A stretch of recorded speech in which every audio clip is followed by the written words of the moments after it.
Aujourd'hui, la santé mentale, c'est le premier facteur de dépenses en arrêt maladie devant le cancer, devant les maladies cardiovasculaires. Donc en effet, on est sur un phénomène global. Donc en effet, aujourd'hui, c'est vraiment un débat de santé publique et donc il faut pouvoir en parler.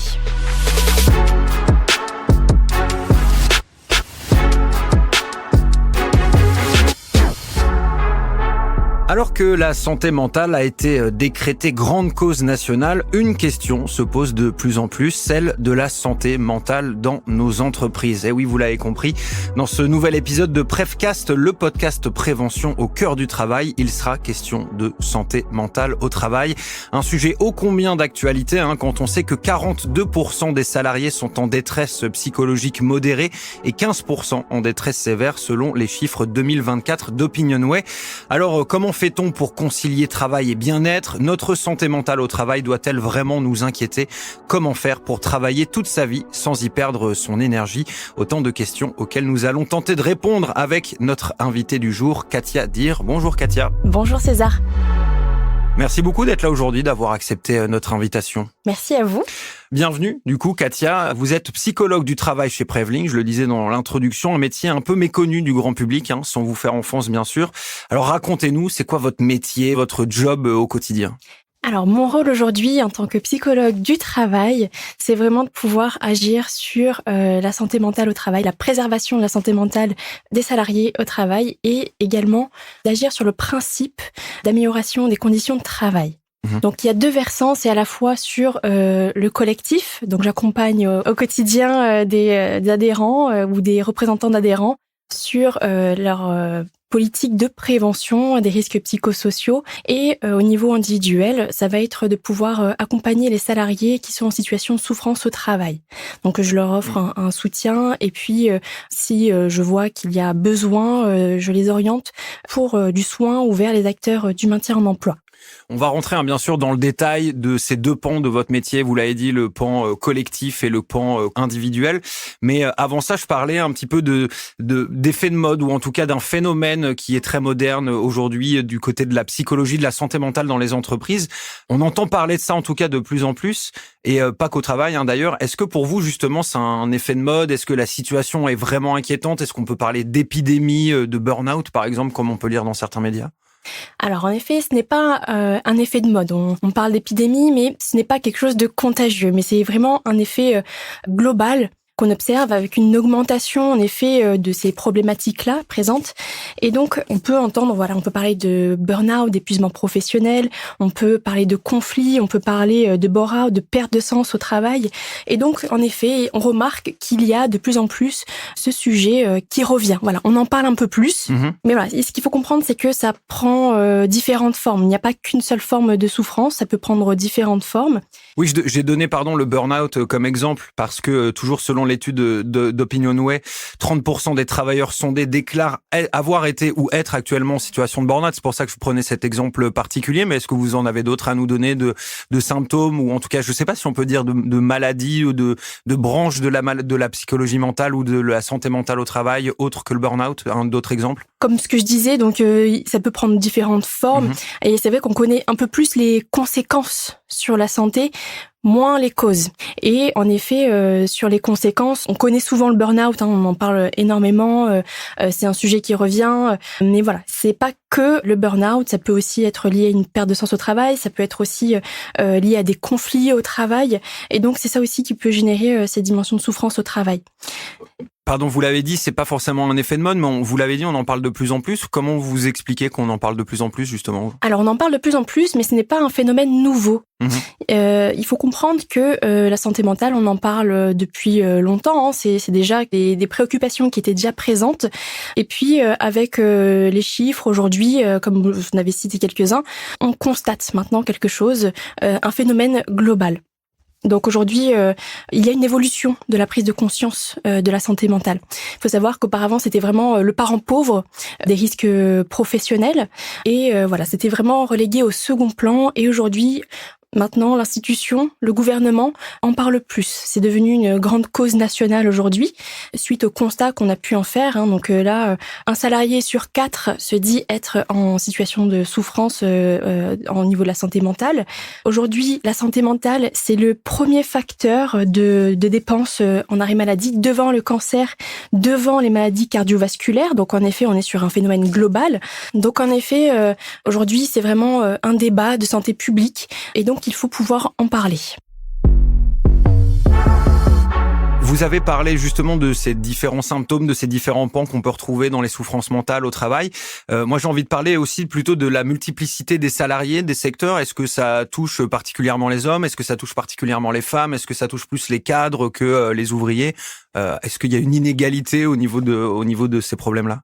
Eh bien, il n'y a pas de différence. Ça touche tout le monde. Aujourd'hui, il n'y a pas de différence significative entre hommes et femmes. Il n'y a pas de différence entre l'âge ou au niveau du métier. En fait, on est tous touchés, peu importe l'âge, peu importe l'ancienneté, que l'on soit en début de carrière, milieu de carrière ou fin de carrière, peu importe le secteur d'activité. En fait, nous sommes tous touchés par ces questions-là. Vous, donc, vous êtes psychologue du travail et avec vos confrères, vos consoeurs, vous travaillez sur 2 échelles, vous l'avez dit, celle de l'individu, celle du collectif. Mmh. Comment vous distinguez les deux? Est-ce que vous pouvez m'expliquer? Je sais qu'il y a plus un côté, l'individuel, c'est un peu le cas par cas, mais c'est un peu l'arbre qui cache la forêt parce que ce qui est le plus important, c'est de s'intéresser aux situations dans les entreprises. En fait, c'est très contextuel. Exactement. En effet, aujourd'hui, on va travailler sur à la fois la dimension collective, comment attirer l'attention sur la prévention, la politique de prévention, sur les risques psychosociaux, pour éviter justement que ça n'impacte les salariés. C'est-à-dire qu'au quotidien, moi, je peux recevoir aussi les salariés au niveau individuel sur orientation par le médecin du travail, parce que c'est vrai que je ne l'ai pas mentionné, mais en effet, aujourd'hui, dans mon service, on travaille en équipe pluridisciplinaire. Avec on va en parler, vous inquiétez pas. On va en parler. On va vraiment décrire une journée de travail type pour vous. D'accord, très bien. Donc ça, c'est le côté individuel, mais ce qui me semble aussi intéressant dans un des pans de votre métier, c'est s'intéresser à comment on en arrive là, comment on en arrive à cette souffrance au travail et comment en fait les institutions, comme je disais, c'est assez contextuel et vous vous intéressez aussi à ça, vous allez dans les entreprises pour en parler directement aux managers, aux patrons de comment faire en sorte de pas mettre en place cette situation qui pourrait engendrer cette souffrance. C'est à peu près ça. Exactement. Donc en fait, ces situations de souffrance, en tout cas qui sont liées à des problématiques collectives, des situations de travail, ça aura un impact sur l'individuel. Voilà. Et souvent on connaît les conséquences, donc ce que ça peut engendrer chez les individus, donc comme on l'a cité tout à l'heure, des phénomènes d'épuisement professionnel. Et donc on va penser que ça va être lié à des problématiques individuelles. On va se dire si cette personne n'est pas capable, c'est parce qu'elle n'a pas les ressources. Ce sont ses fragilités. Et donc on connaît bien les conséquences. On l'a peut-être déjà vécu ou on connaît peut-être une personne qui l'a déjà vécu. Et donc aujourd'hui sur le collectif, moi mon objectif c'est vraiment de sensibiliser sur ces questions, de rattacher en effet la question de cette souffrance en santé mentale qui vient justement d'un plusieurs facteurs qui sont liés à des conditions de travail. Et ces facteurs ont été établis, et notamment au travers des facteurs de risque psychosociaux. Ce sont des facteurs qui ont été identifiés, donc pour la petite histoire, ça vient d'un contexte bien précis. À l'époque, donc c'est assez récent, on s'est intéressé assez tardivement à ces questions-là, mais ça vient d'un contexte bien particulier. Lorsqu'il y a eu malheureusement une vague de suicides de plusieurs personnes. Oui, là vous faites référence à une vague de suicides qui a eu lieu chez un grand nom de la téléphonie française à l'époque. C'est ça. Donc en fait, on s'est interrogé pourquoi les gens aujourd'hui ont été dans une telle souffrance qu'il y a eu cette volonté, en tout cas, de passer à l'acte, malheureusement, liée à un contexte de travail. Et donc, on s'est attelé à ces questions-là, et donc c'était le ministère du Travail qui avait commandité une expertise collégiale, et notamment donc les travaux de Golac et Baudier sur ces questions-là, pour essayer d'établir quels pouvaient être les facteurs qui pouvaient justement créer des conditions de travail délétères pour la santé. Oui, c'est-à-dire ils sont allés, ils ont établi une grille de facteurs dits objectifs, scientifiques, même on peut dire ça comme ça, qu'ils ont après imposé aux entreprises de mettre en place pour prévenir justement ces problèmes de santé mentale au travail. C'est ça. Donc, en fait, c'est vraiment cette dimension de pouvoir, voilà. Il y a eu cette reconnaissance institutionnelle, en effet, de ces risques-là. Et donc là, ça s'inscrit, en effet, aujourd'hui dans le Code du travail. Les risques psychosociaux, ce sont des risques professionnels, au même titre que les risques chimiques, les risques physiques. Et donc, il faut pouvoir les évaluer. Et par ce principe-là, il faut vraiment les voir comme une grille qui permette, voilà, d'identifier ce qui fonctionne aussi et ce qui fonctionne moins bien. En effet. Est-ce que vous voyez depuis que cette grille a été mise en place, est-ce que il y a un comparatif qui existe de avant, après, au niveau de la prise en compte de ces facteurs, de ces risques? Alors, je n'ai pas connaissance d'une étude, on va dire, on avant, se doute que après. Ça a été bénéfique. Mais en effet, je soulève déjà un élément, c'est que c'est assez récent. C'est depuis 2011, en fait. Enfin, c'est depuis une dizaine d'années, c'est assez récent. Donc, il faudrait voir, peut-être, en effet, de voir les effets de ces... Écoutez, on vous invitera pour un nouvel épisode pour débriefer un chapitre 2. Je vous avais promis qu'on parlerait de votre métier un petit peu au quotidien et du coup c'est plus le côté individuel. Vous, elle se situe où votre action du côté des salariés? À quel moment un salarié vient vous voir justement pour une prise en charge liée à une souffrance au travail, de surcroît psychologique parce que c'est de ça dont vous vous occupez, mais à quel moment eux ils viennent vous voir? À quel moment vous recevez des salariés? Alors les salariés viennent me voir suite à une visite avec le médecin du travail.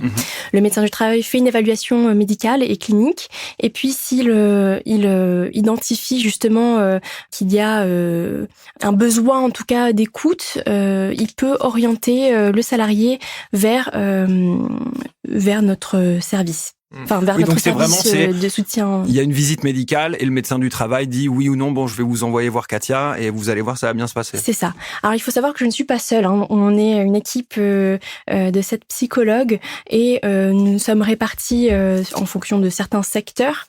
Et donc, nous sommes toute une équipe pour aujourd'hui... Vous dites pluridisciplinaire et il y a quoi comme autre corps de métier avec vous? Donc, il y a les médecins du travail, il y a des infirmiers au travail également.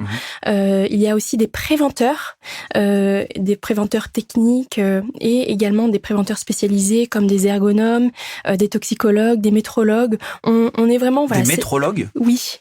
Qu'est-ce que c'est? C'est pour pouvoir mesurer... C'est le livre de Laurent Deutsch. Bon, ouais. C'est pour pouvoir Très mesurer blague, le bruit, l'ambiance. Okay. Alors, je suis pas la personne la plus qualifiée pour en parler, mais en effet, on est vraiment en pluridisciplinarité pour travailler sur les conditions de travail. Et donc, les spécialités de chacun, où chacun met en fait sa pierre à édifice pour préserver la santé des salariés. Ça, c'est pour le côté individuel, mais je reviens sur le côté collectif. Du coup, quand vous allez travailler dans une entreprise, vous faites quoi? Une sorte d'audit de la souffrance psychologique des salariés à l'intérieur de telle ou telle entreprise? Alors, mes missions au niveau collectif, ça peut prendre différentes formes là aussi. Donc, en effet, ça peut être sous forme d'analyse, on va dire, des risques psychosociaux. Respect de la grille, notamment. Comme un diagnostic, okay. En effet, un petit diagnostic de la situation où on reçoit, les grandes instances, la direction, les RH, les membres des instances représentatives, les salariés, pour faire une évaluation globale de la situation.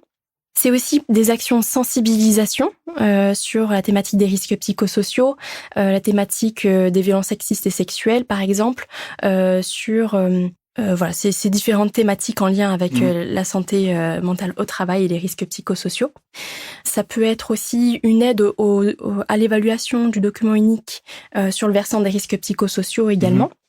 Et juste, pendant que je me posais une question pendant que vous parliez, côté patronat, comment ça se passe? Est-ce qu'ils sont plus ou moins chauds pour mettre en place ce genre d'initiative? Je sais qu'il y a une obligation, mais comment ils se placent eux de leur côté, du côté patron, quoi? Eh bien, ça dépend. En tout cas, il peut y avoir, de ce que je peux remarquer, parfois des réticences à aller sur ces sujets parce que on peut penser que aller sur les risques psychosociaux, c'est relever les problèmes et donc du coup engendrer plus de problèmes que ce qu'il en est. Ouais. Donc du coup, il peut y avoir une réticence par rapport à ça. Parfois c'est pas par manque de volonté, mais peut-être par manque de moyens en termes de temps, en termes de ressources aussi. Mais ils sont obligés quand même. Oui, ils sont obligés. Il y a une obligation en effet. Et puis il y a aussi, ça existe aussi des employeurs qui veulent vraiment contribuer à la lutte, on va dire, des risques psychosociaux. Oui, à faire justement à mettre en place la prévention dont vous parliez. Exactement, vraiment en essayant. Ceux qui y parviennent le mieux, c'est ceux qui insufflent une vraie culture de prévention. Vous préférez le côté individuel ou le côté collectif dans votre travail ? Les deux sont intéressants. Après, aujourd'hui, mon cœur métier, c'est justement d'agir sur le collectif.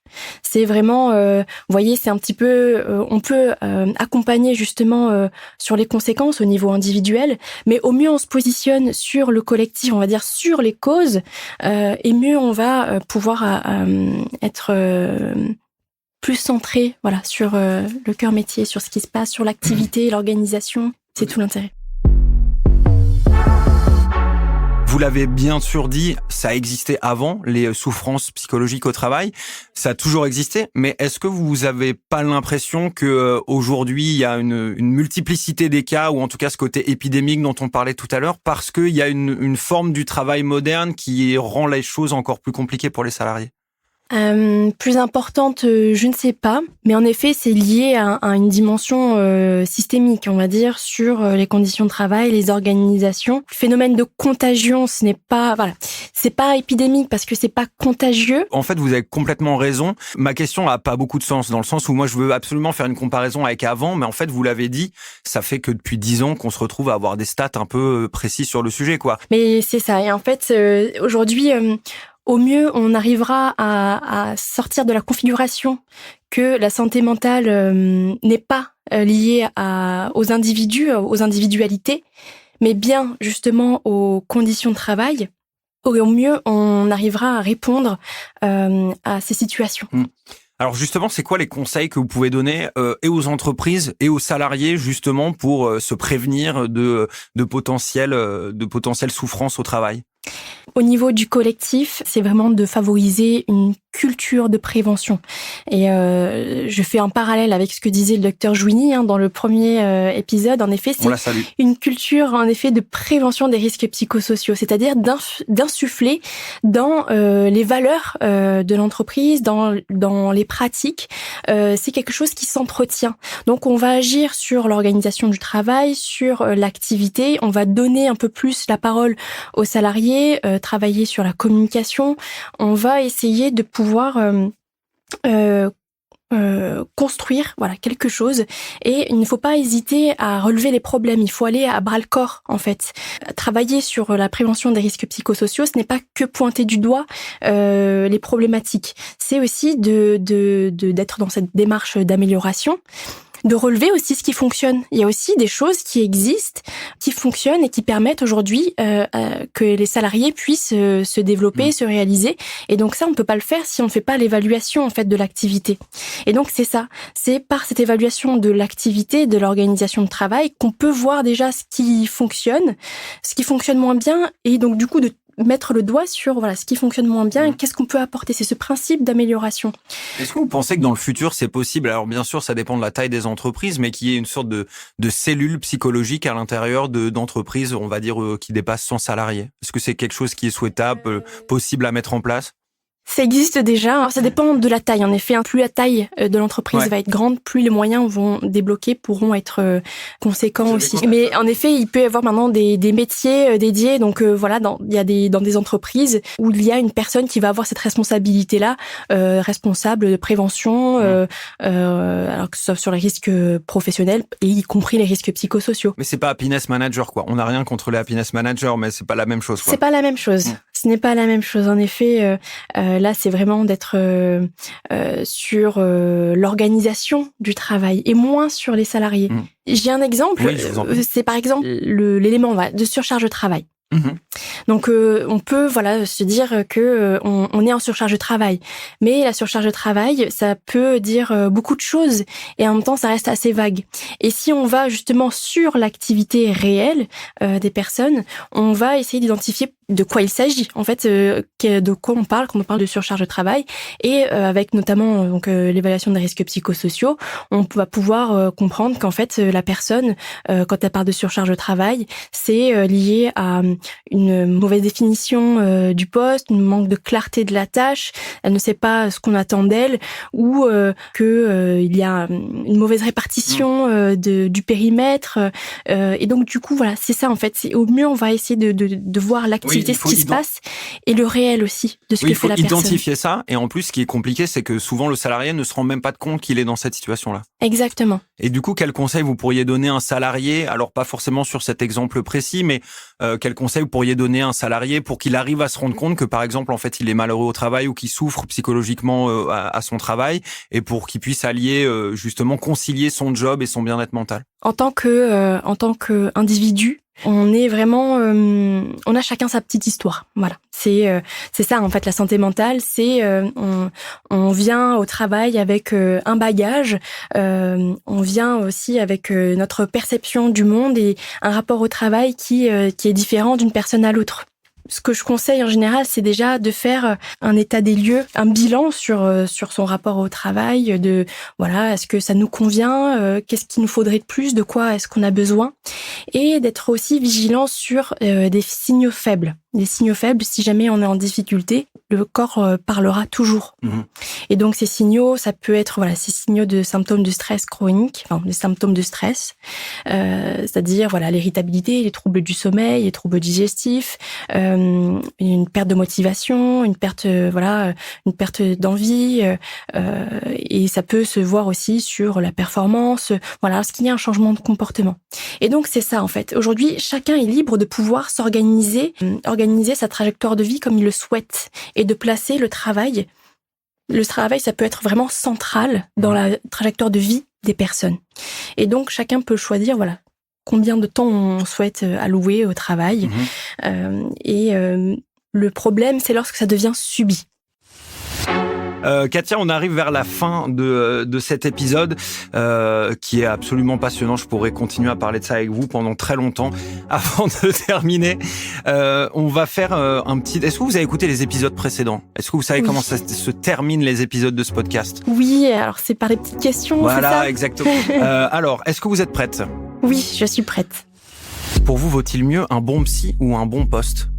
Je dirais un bon poste. Pour être heureux au travail, est-ce qu'il vaut mieux y aller mollo ou y aller à fond? Les deux. Ça dépend des personnes. Est-ce que vous préférez un bon burger ou un bon burn-out? Je pense que la question est vite répondue. Un bon burger. Très bien, je comprends. Merci beaucoup, Katia Dirk, pour votre éclairage, en tout cas sur la santé mentale. Est-ce que vous avez un petit dernier mot, un petit mot de la fin? Vous avez radio libre. J'invite vraiment à sortir de la configuration individuelle pour favoriser la santé mentale, c'est d'agir sur l'organisation du travail. Voilà, ce serait mon mot de la fin. Eh bien, merci beaucoup, Katia Dirk, pour votre éclairage sur la santé mentale au travail. Et si la santé mentale a été décrétée grande cause nationale, c'est pas pour faire parler les bavards, hein. C'est bien parce qu'il nous reste encore un certain chemin à faire pour faire matcher le travail et le moral. Et si ce chemin peut paraître long et semé d'embûches, eh bien, il en vaut la peine, puisqu'à la clé, c'est la promesse d'un quotidien éclairé où chacun trouve sa place. Merci encore, Katia, d'avoir été avec nous ce matin. À très vite, pour un nouvel épisode de Prefcast. Merci à vous, chers auditeuristes, de l'avoir écouté. En attendant le prochain épisode, portez-vous bien.